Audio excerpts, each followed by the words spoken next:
What's going on, guys? No, just checking in. Today I want to give the depressed community, the anxious community, the apathetic, the hopeless, the despairing, the suicidal community, I want to give you a tip of sorts. And maybe you've heard this before, and to edify myself, all you really need to know about me in the context of this video is that I understand depression. I understand suicidality. I've been hospitalized. I know therapies. I know medications.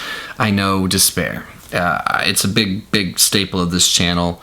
And I want you to know that I'm not talking down to you, I'm just talking to you about something that I think might be able to help me. When it was explained to me, it really was a pretty valuable pearl, if you will.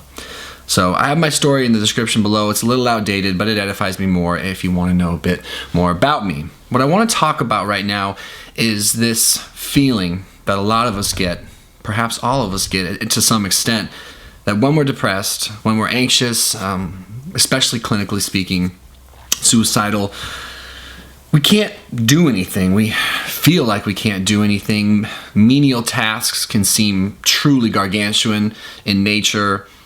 Energy, enthusiasm, motivation, they're gone. We don't have them. That part makes sense. Anyone who's ever been depressed, you can relate to that. You can attest to it. However, there is this tendency that a lot of us have to wait for our depression to be over so that we can then do the things we once did, live the life we once lived, be real people again, because it almost feels like you're muted when you're in a state of despair, right? When you're in a state of depression, it's like this gray zone that you can just sit in.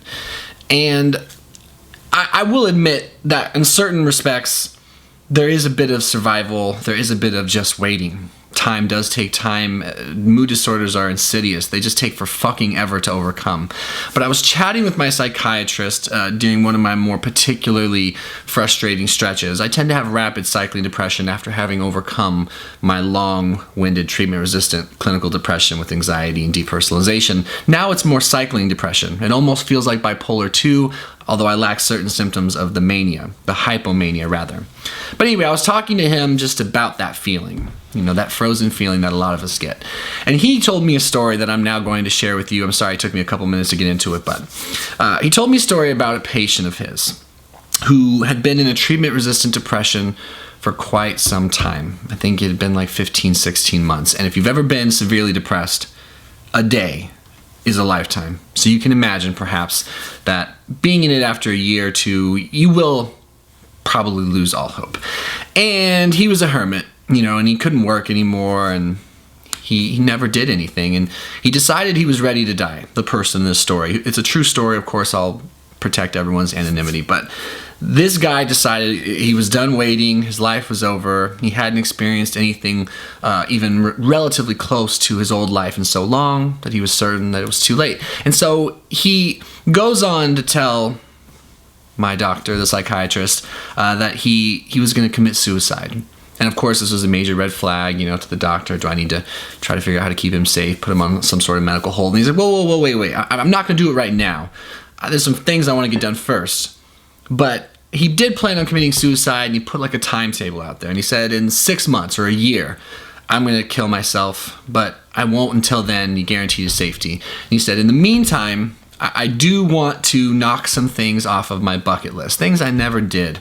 Experiences I never had. Now, it seemed trivial to have these experiences even to the depressed person, because he knew that he didn't have any energy, any motivation. He didn't think he'd experience any joy from it because he was void of that, all emotions. He was desperately and dangerously depressed.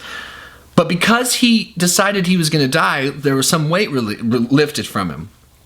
And he took solace in this idea that it was all over anyway, so might as well.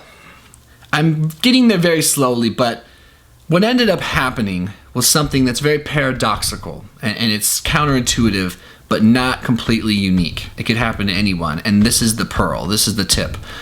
As soon as the depressed person stopped sitting there and waiting to get better, as soon as he just started living his life anyway, and he did, he went out and did a bunch of things he never thought he could do. He visited the Grand Canyon, he signed up to run a half mile, he was brave and he went up to a beautiful girl and asked her on a date blindly. He did it without any pre-planning. He just took a chance. He took up some class he always wanted to do. Mind you, he was horribly depressed the whole time. Took everything out of him just to get through it.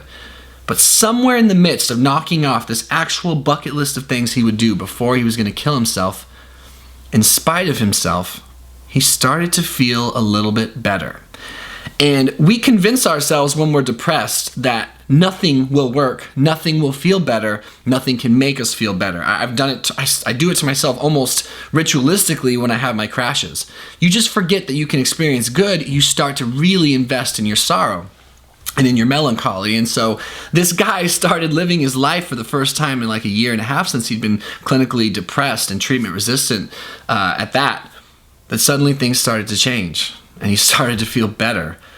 And within 4 or 5 months, which is still a very long time, after doing all these things, he came out of his depression. And he's now in remission and feeling really good. Now, that doesn't mean that he won't have to work hard long-term, continuously to maintain a healthy lifestyle, but he learned something there. And I learned something from that story, and I reminded myself something that I think everyone should be reminded because it's so hard to see out of your pain.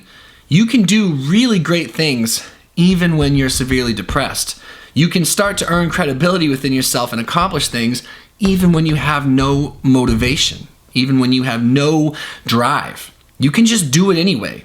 You can take your feet where your brain will soon follow. It's something you guys have heard me say on this channel before, and it's very important to keep that in mind. See, I've had moments like this, smaller, because what this guy did was very big. Very ambitious, and it's amazing that he did it because it probably saved his life. But I've had moments where I was like, I don't want to go do that. I have no desire. It sounds horrible. I'll be miserable. I'd rather be miserable alone. And most of us, we buy into that. You don't want to put your shit on other people. And when you're really depressed, there's a certain threshold of faking it that you can do before you can't do it anymore.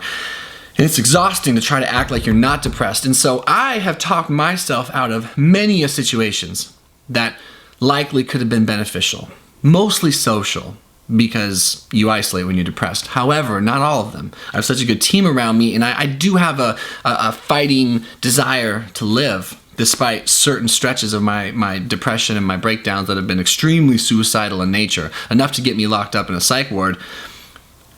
When I go out and do things, anyway, regardless of how I feel, not all the time, but sometimes a surprising moment of peace will come over me, or I'll laugh, or I'll rekindle an emotion that had long since been departed, or so I thought.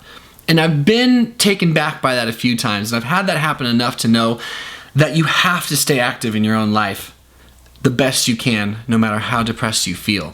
Most people forget that even when you're mentally healthy, if you don't, engage in physical activity and social activity, just in spiritual activity, if you will, if you don't engage in life, you're gonna probably not feel good anyway. But it's especially important that we do when we are depressed because our capacity is shorter. Our fuse is not as long. We have to try harder more often, which is sort of shitty. Makes you sort of wish you could do damage control and try harder when you were healthy. But all this psychobabble aside, what I'm getting at, which I think you understand now, is to live. Live even when you feel like dying. You have no clue when it could change. I've heard of episodes ending fast, and I've heard of other ones ending right under someone's nose they didn't even know. But most of it had to do with putting forth certain effort coupled with just a brutally honest, decent amount of suffering and survival. But don't just suffer and survive. Do it in the midst of living. Surprise yourself. And if for you that means doing the dishes today and getting out of bed, even for an hour, do it. That matters. That's important. And for the next guy, if that means not turning down a chance to go for a walk or go for a hike with an old friend or going to a movie, even if you think you're just going to sit there and be miserable, test yourself. Try yourself. Don't make assumptions about things you can't be sure of. I've been surprised before, and I'll continue to be surprised, and that's all I really want to say. I sort of mentioned this in a video that was like a Q&A, but there's so many questions that I imagine a lot of people didn't catch it. And that one mattered to me. Be the man who decided to live and then realized he wanted to. Or the woman. I hope that helped. I appreciate you guys so much, and we'll see you guys in the next video. My name is Noah. Take care of yourself.